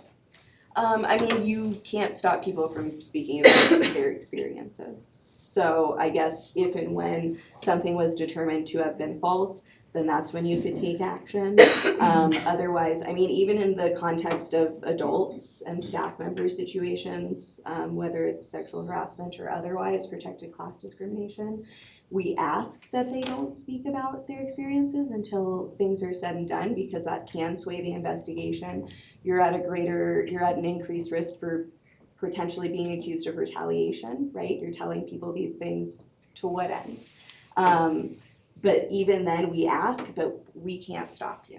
And it's once things have been disposed of, that people are free to speak as they will. But yeah, we can't chill freedom of speech and Okay. prevent people from discussing So- their experiences. Considering the time, let's move on. Where we are at capturing the thoughts of the board on this. This is going to run through legal counsel and get eyes on it from that perspective and provide that feedback to the board. In addition to the board, if you have any follow-up questions or concerns, please send it to Superintendent Gall, and you can copy the rest of the board in on it so that the board is also aware of your concerns, so there are no surprises, and you can follow up on that, and we will bring this up at a later point in time, and we may have to have legal counsel in presence as well to answer some of the questions that come up. Okay?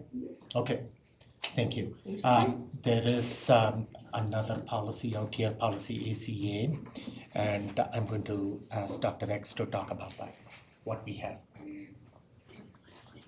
Yes, thank you, President Alpacum. In your policy packet tonight, is the first draft of policy ACA, name changes. House Bill 241039 that was passed this past spring and signed by the governor requires all boards to have this policy. And this is being recommended for adoption by the board in accordance with state law. The relationship that this board has with CASB, as with many samples, when I was putting together the draft, I went and grabbed CASB's versions and then read through CASB's version, making two overarching sets of edits. Number one being obviously district, where the district and the Board of Education is concerned, identifying our district and our board, and then trying to align to policy AKB. So you'll see slight differences between the two. So you can point out the changes that were made for the board's awareness and also the The main public's change that was awareness. made at the end is, the main change that was placed in here, is at the end of the second full paragraph under the use of a chosen name. That final sentence was recrafted. Yeah. To say, however, parents shall be notified of their student's chosen or preferred name change request, and any chosen or preferred name changes to student records shall require parental consent. Also removed the language that in CASB's version that had in parentheses nicknames. This policy is around chosen names, preferred names, and legal names. It's not the law nor this policy are dealing with nicknames.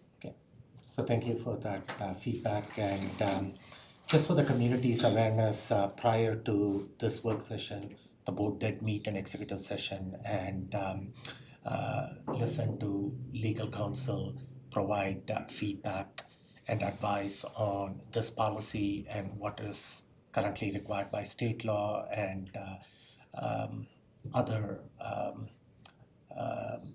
legal mandates or state statute requirements. The board did listen to the feedback that transpired out there. There were several questions that came out of that conversation that required further clarification on that, and the board requested additional time to look into that matter through legal counsel and also do research on this topic and talk to affected parties by visiting schools and interacting with staff and students to get a more balanced perspective on what is transpiring in before we come and address this policy as a whole. Board members, do you want to add anything to what I stated at this time? I got a couple notes. Director Rocky? Thank you. Just some of the notes I made on this policy for myself there were no reasons to edit other parts of this previous to the discussion. I'm wondering if there is a best practice when we talk about parent notification. I'm curious if there is a best practice and if that would be part of the procedures for this. Now granted, the board would be directing the superintendent to establish procedures, but I'm wondering if that is something that should go into policy.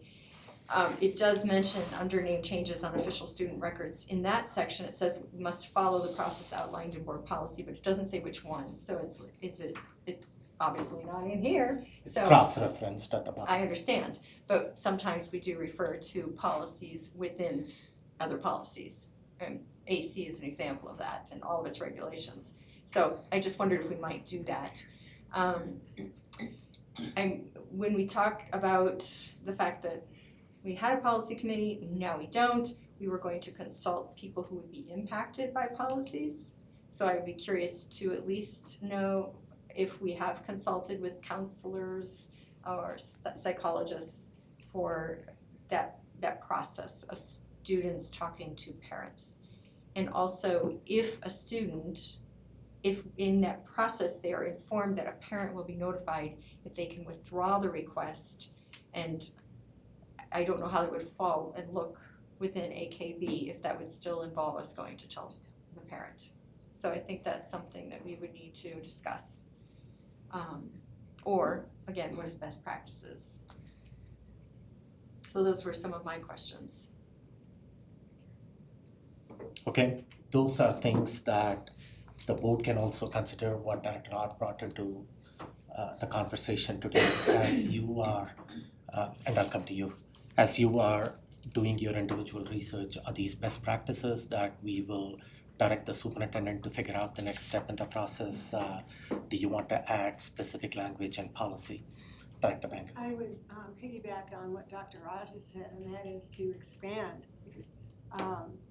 your task force or whatever we're calling this group that you're going to pull together beyond just the counselors. But I would like to have teachers in there. I would like to have a couple of community members and a couple of parents as well.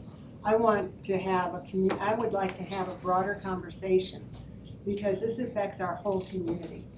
And I would like to have not a huge group, but I would like to expand it beyond the walls of our facility. Well, I'm sorry. Oh, go ahead. I just need clarity, because now I just heard that there's an I can't hear you. I need some clarity. We're asking staff to create a task force to get feedback. Is that what you're proposing? Because I don't know that I would give a thumbs up to that. I think the state law is very clear in what's required and what's expected. And now it's up to the board to determine how to navigate that. And for example, the statute is that if a student requests a name change, even if the parents do not consent, it is expected that they are to be called by that name. That's what's in the state statute. So I'm not sure how a task force is going to help. What is it you're wanting? What I'm wanting is to hear different points of view so that as we're applying state statute to our policy, which will in turn go to regulations, that we have done due diligence in trying to listen to different points of view and to make sure that just because it's state statute doesn't mean that there aren't things that we can add to it, because we are local control and we can add to what we would like. And I would just try to make our community part of this conversation. It's huge. This is huge. Okay. So it's sort of in the realm of as staff create the regulations, you would like to ensure that feedback is provided by the stakeholders you referenced, parents, community members, teachers. Okay. I don't know if we need to like take a thumbs for that or Well, let the superintendent there are come two back things and- out here. One is the policy, one is the implementation, the regulation part of it. The policy is going to be defined by the state law and what is in place at this time. And we are going to try to abide by the law as best as we can. And if the board feels compelled to make a statement at the local governing level to go beyond what the state law is, that's the will of the board at that time. But then how does this implementation take place in our campuses, in our schools? That's a different conversation that we can direct the superintendent to involve community voice as he goes about the process of implementing it in the schools. Would that summarize that, Dr. Comfort? Yeah, just to be clear, we're not being tasked with organizing feedback mechanisms for the board to hear in creation of the policy. We're being tasked with gaining feedback on how we implement the board's policy. Yeah, that, if that is the will of the board. Yeah, Yes, after the board approves the policy. approves the policy, how Happy to to make implement that. it at that point in time. We, you still have to abide by the policy, but how do we get community voice in implementing that policy? And that's where some of the concerns that Director Art brought up as far as if a student wants to make a name change request and we are telling him parents are going to be notified and the student says, I'm going to pull my request, are we still going to inform parents about this student want to, those are things that you can work out at your operational level. Okay, great. But we still need to circle back with the policy. This has, legal counsel has taken eyes on this policy as is crafted out there, and it is the feedback from legal counsel is that this abides by current laws and statutes, and it's not in violation of laws and statutes.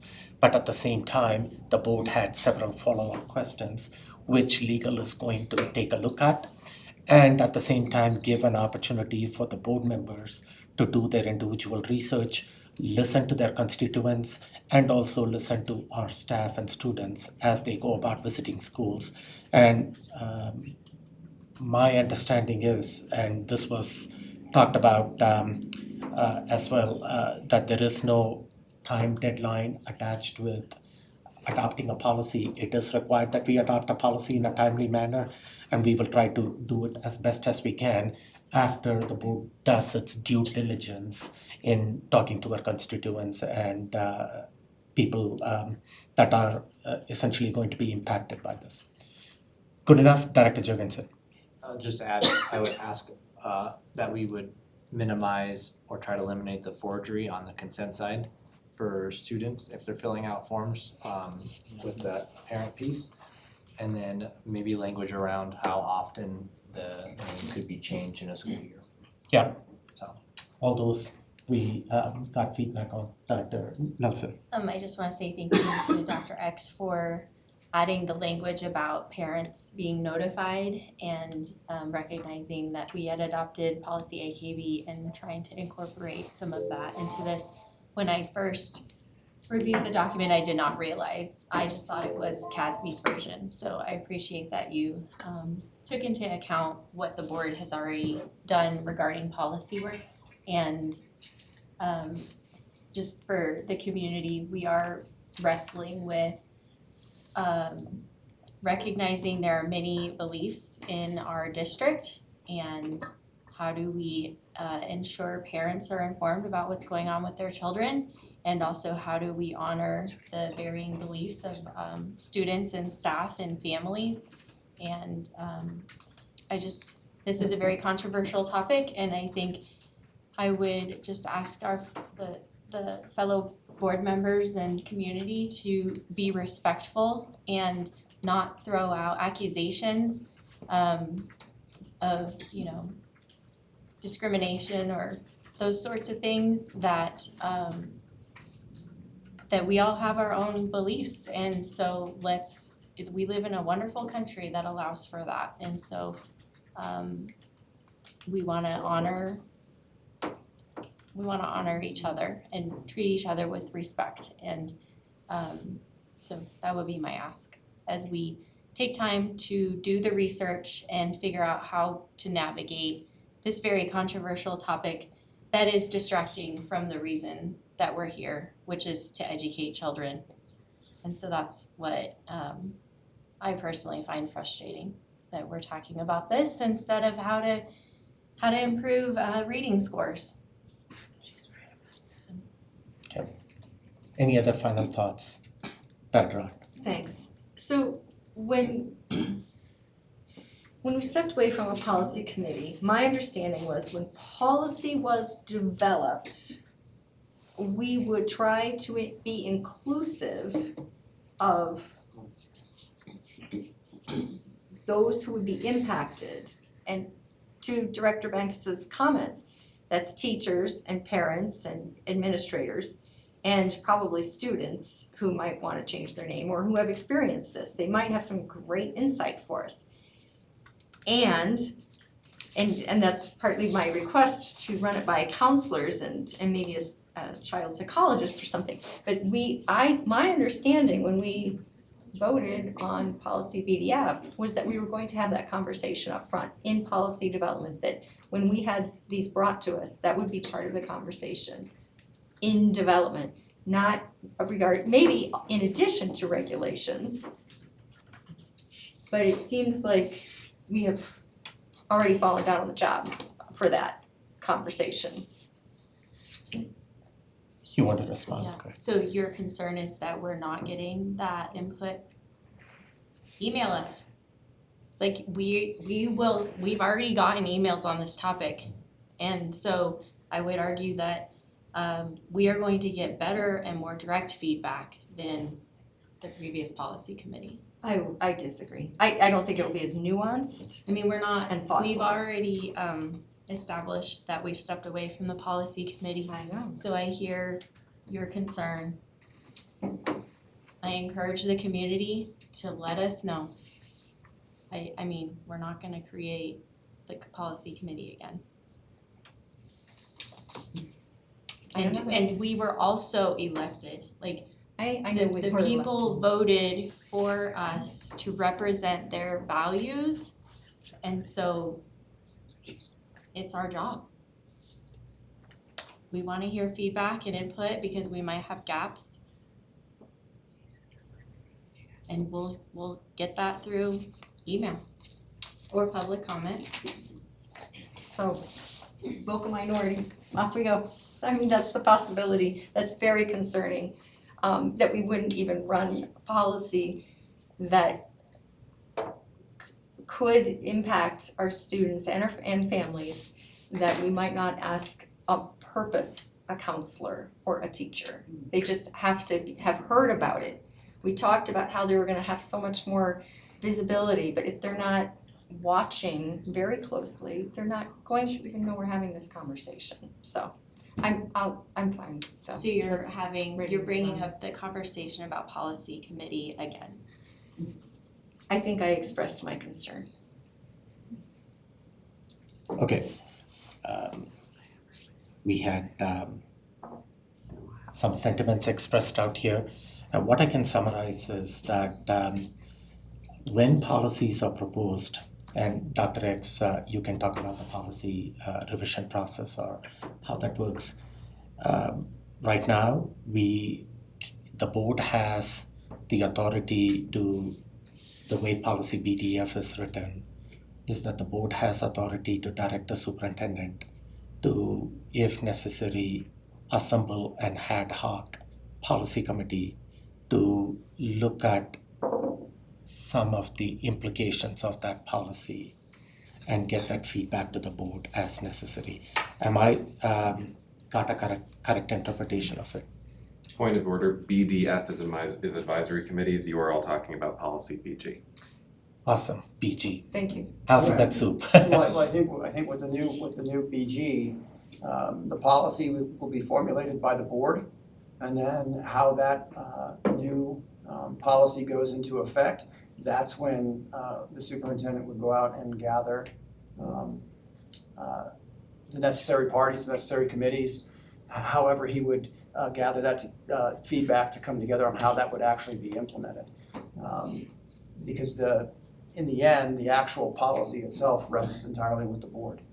So Okay. we would be looking to provide feedback on how this would affect the schools and what we would then do for the enforcement of it. I think a good example of that cell phone policy, board members were very, very instrumental in driving the force behind the cell phone policy. The cell phone policy passed, and then the administration over the summer got the feedback and put into place a plan to implement that cell phone ban. The same would be true of any other policy. I'm looking at policy BG. What it says is, during discussion of policy proposal, the board shall seek out views of community stakeholders and staff.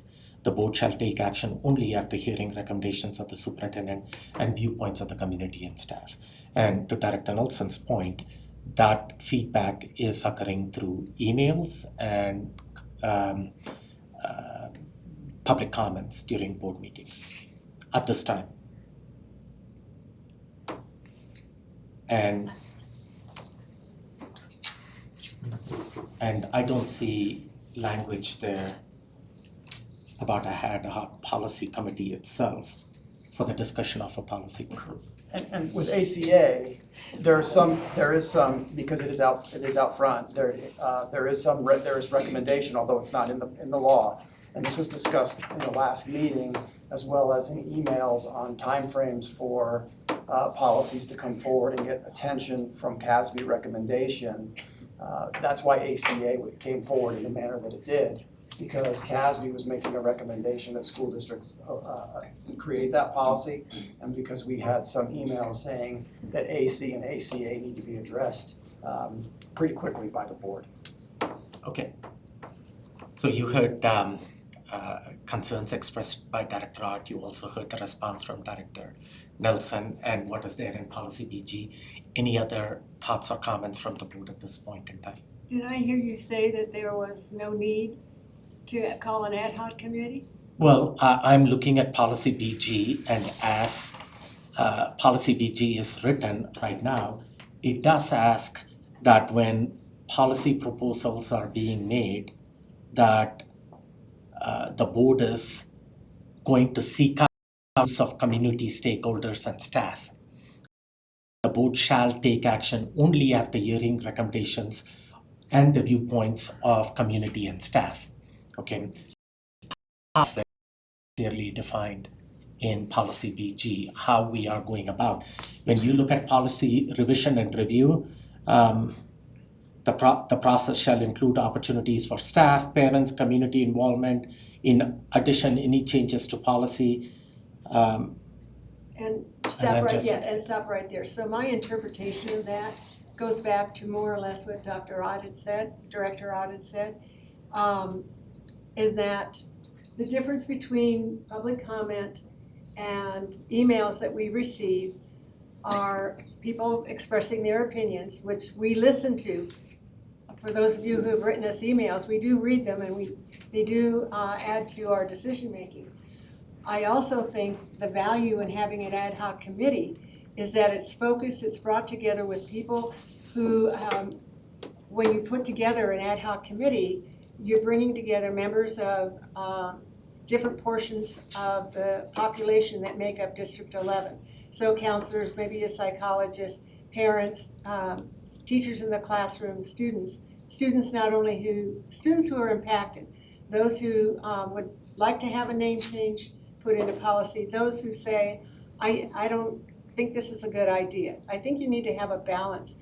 And when you get a focus committee together, then you get a focused conversation with maybe some possibilities that we have not looked at before. Yes, it's state statute.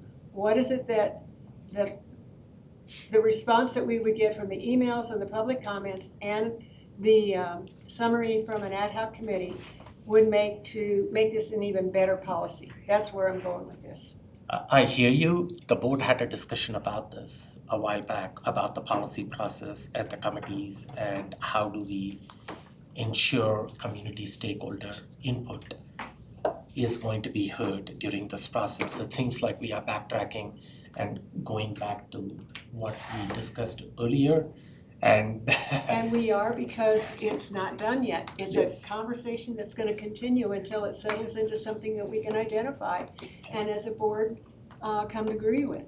So I think Sandra put a proposal on the table for creating an ad hoc, an ad hoc committee for the policy creation. Take thumbs. for the policy creation, is that what What? Is that what you just proposed? there was? I want a discussion on How, policy ACA. yeah, and how that is going to be, Ad hoc committee. Yes. She wants a policy. is it for the policy itself or Yes. how it's being implemented in our schools? Because earlier you asked for how it would be implemented. I know, I was trying to be cooperative, but I really would like to have it in front of the policy. Okay, so you want to put together an ad hoc policy committee to discuss this policy ACA itself, which you have the capacity to visit schools and get feedback through that mechanism as well. And I can do that, Okay. and I will do that. Okay, so you heard Director Bankas's proposal at this time. By a show of thumbs, is there an interest in putting together an ad hoc policy committee to discuss policy ACA and direct the superintendent to do it in that manner? By show of thumbs. Okay, I have 2 thumbs, 3 thumbs, and I think that there should be some community engagement, but I don't have the will of the board at this time. Okay. We will seek community engagement in a different way. Not that it won't happen. Okay. Okay, great. I'm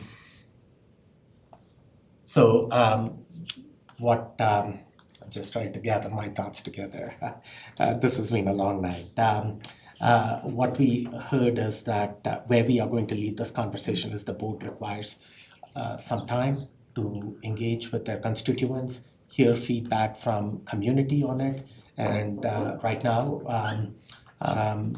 community has an opportunity, like what Director Nelson said, reach out to the board through emails, through public comments, through interacting with board members as we visit your schools, and providing us your feedback and thoughts on this policy. And then we will come back at a later point in time when we can reflect on the feedback that we have gathered and then come together with a policy. Okay, we'll leave it at that. Good, moving on. Are we good with that at this time? Great. Okay, there is the other section, Director Hafley, you want to the here, and go ahead. Okay, so at last week's board meeting, there was a request made that we take a self-evaluation and Thursday or Friday of this week. Okay, the self-evaluation has 2 components. One where the board members will be reflecting on their individual performance and effectiveness, evaluating yourself as an individual board member. The second part involves evaluating the functioning of the board as a whole. And we need everybody's participation, please. What's it do by? Sorry, I'm sorry. So please take a few minutes over the next week to fill out your self-evaluation and have it done by next Wednesday, the 16th. Is that? Let me look, I wanna look Oh my at goodness, it's like 5 minutes of We your could time. we could go till the 21st, Okay, and then we'll bring it to the meeting on the 23rd. So it would be open from the 11th to the 21st. 10 days. Okay. And like what you said, it's just a 10-15 minute, it's all, there is no, just to let the board know, there is no written component to it, it's Okay, so I'll multiple do it choice. before I leave. I will email that to you as soon as it is emailed to me. I have a version of it now, but we're updating that, so. Thank you, John. Okay. You're done? Okay, with that, seeing no other business, we will adjourn at 7:36 p.m. Thank you.